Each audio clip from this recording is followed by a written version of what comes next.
Yo YouTube, so in this video today I'm going to be running through the best Modern Warfare 3 settings for FPS and performance. In this video I'm going to show you the best settings that you will need to change to get the most out of your game. Over the last few days I've been going through tweaking quite a few of these settings to make sure I can get the most out of it to give it to you guys. I'm going to try and explain the best I can why I've changed the settings. If you enjoy this type of content, make sure you like and subscribe. I'm going to be banging out a lot more Modern Warfare 3 content leading up to Warzone, so let's get into the video. So, we're going to start off with my controller settings. I play controller, so it's only fitting I go through these. If you are a mouse and keyboard player, I would highly suggest clicking off the video now and going to find a mouse and keyboard player. We're going to start off with my button layout. I play quite a weird button layout. I play stick and move. This means I jump with my right stick. I've been playing this since Verdansk, so I thought there's no point in me changing it now. Bumper pings, I've got off. Flip, I've got off. Stick layout preset, I've got on default. I don't think there's any point in changing these unless you are specifically looking to change something. Stick layout preset, I've got on default. I don't think you need to be changing any of this stuff. Controller vibration, I've got off. I find it's better on your hands when it's off as opposed to it being on and shaking your controller. Trigger effect, you've got to have this off. Leaving it on full haptics can affect your performance. And then your dead zone inputs, this is purely based on your controller and how much stick drift you've got. So for example, my controller is pretty knackered right now, so I've had to move my right stick minimum up quite high to counteract the dead zone. But this is purely based on your controller. If your controller's brand new, you could probably turn these down to 0 and then that would be okay. But yeah, have a play around with them and see what works best for you.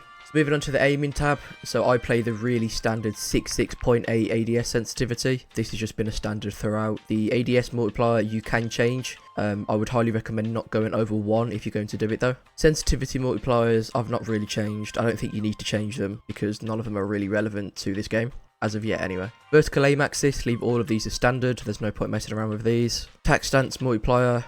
Just leave this as 1. Aim response curve type, I've got on dynamic. This seems to get the best aim assist response times. And dynamic has always been the one to use ever since Verdansk. The focus ADS sense multiplier, just leave this at 1. ADS sensitivity transition timing, leave as instant. You don't want to change any of this. Custom sensitivity per zoom, leave that as off. Target aim assist you want on. This is your actual aim assist. If you have this off on a controller, you're not going to get many kills in a game. Your aim assist type, this purely is personal preference. I run Black Ops because I feel like it's stronger on Modern Warfare 3. However, it is completely up to you. I would leave focusing and precision, and I would change between default and Black Ops if I was going to. It's just personal preference. And then your third person ADS correction time, I would leave that as just assist. Motion sensor aiming, I'd leave as off. There's no point in changing this. I would leave all these settings as default. I would not change a single one. Just keep them as they are. Moving on to the gameplay settings now. These are purely movement based. So automatic sprint, I've got as automatic attack sprint, also known as ATS. This is the best and it will actually stop your controller getting stick drift because you're not spamming on your left stick to move. Auto to move forward, I've got on off. Tactical sprint behavior, I've got on single tap sprint. It's the quickest and most responsive tactical sprint timer. Grounded mantle, I've got on. I'm still tweaking these settings just to see which mantle settings are the best,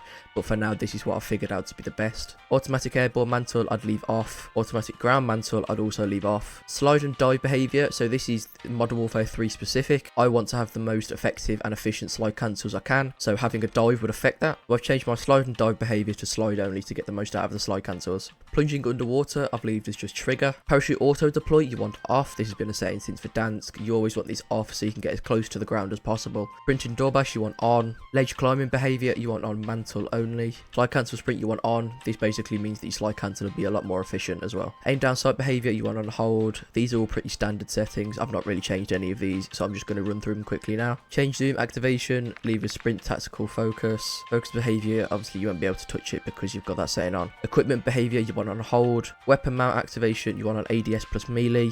Weapon mount exit delay, you want on medium. Tac stance activation, ADS button down. Tac stance behavior, you want on toggle. Interact reload behavior, you want prioritize interact. Armor plate behavior, apply all. You want to be time efficient. ADS stick swap off. Backpack control, directional buttons. It means you can use your D-pad, which is easy to navigate. You don't have to take your hand off your left stick to move. Depleted ammo weapon switch on. Quick C4 detonation group. Manual fire behavior press. And then leave all the vehicle behaviors and the overlay behaviors as they are. Don't change any of these, just leave them normal. Moving on to the actual graphics settings now. The display settings will be your monitor or your graphics card. I'm just going to run through these really quickly. Display mode you want on full screen exclusive. This is without a doubt the best. It gives you the best response time and the best frames. Have your display monitor set as your main monitor that you use for gaming. Make sure your display adapter is your graphics card. Make sure your screen refresh rate is the highest it can be. So for me, I have a 240Hz Hz monitor, so mine is the highest it can be at 240. Display resolution, make sure it is the size of your monitor. So for me as well, I have a 1440p monitor, which is a little bit bigger than a 1080p,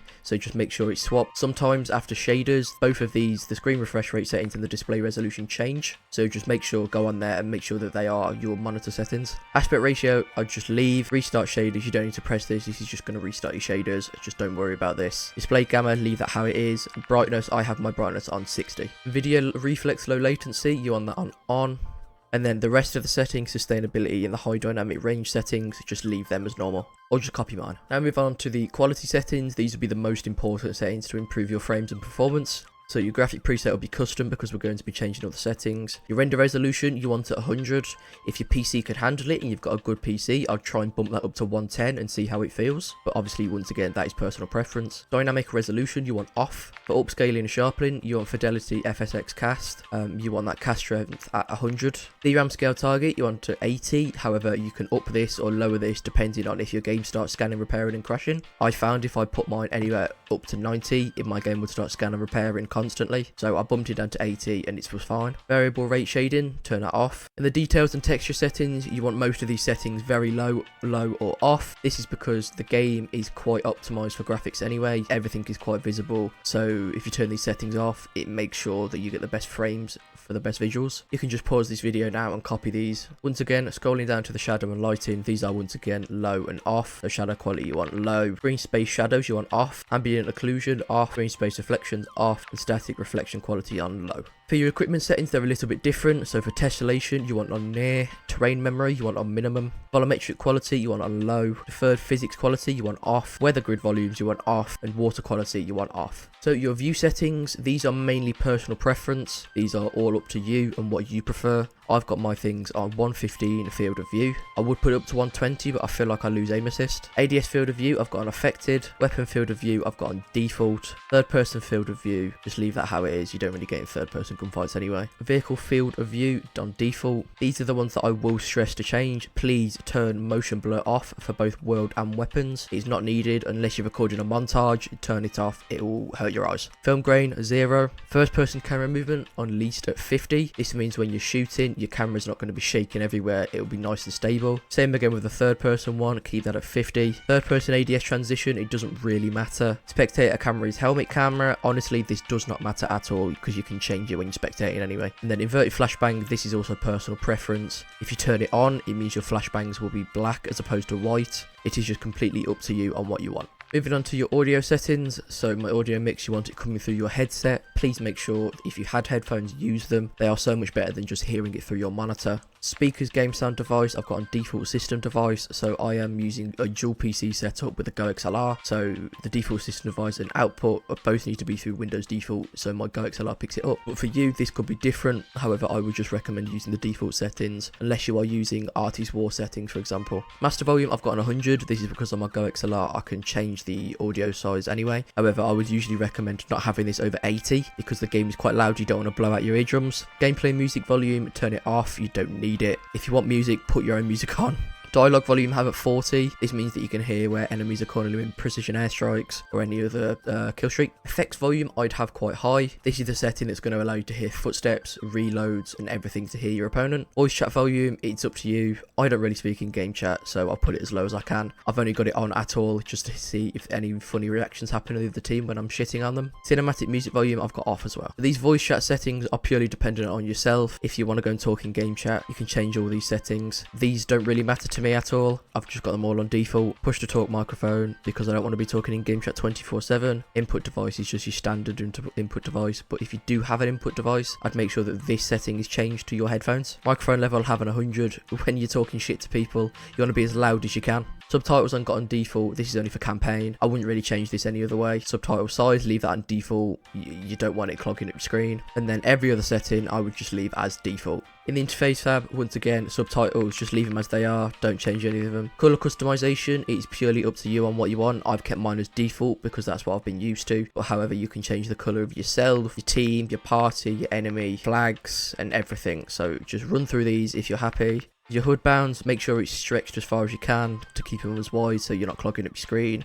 Minimap shape, I can't stretch this enough, put it on square. Square is bigger, you can see more on your map. Minimap rotation, have on. Horizontal compass, have on. Crosshairs, please have on. Hit marker visuals, on. Damage based hit markers, on. Players names, I've got it on full name because on this game your players names are quite visible. You can usually see players names before you see the player, so it's helped with visual ability on actually finding your teammates or opponents. In-game text chat, have on. If someone's giving you shit in text chat, it's funny to screenshot it. Vehicle HUD prompts, this doesn't really matter, keep it on how it is. Telemetry, I've got it on essentials, so I've got my FPS, latency, packet loss, GPU degree, and the time. Telemetry label, keep this as default, you don't want it too big clogging your screen. Connection meter, I'd leave off. Network in-game alert icons, I'd have this on. If you're experienced, latency, packet burst, packet loss in games, you need to know and try and solve the issue. It usually is solved by just resetting your game or just leaving that game and going into another one. Hardware in-game alert icons, this is also a good one. If your GPU is running at quite high temps, this will tell you. And then the menu settings, I've kind of left at default, so hide settings details on off, gameplay tips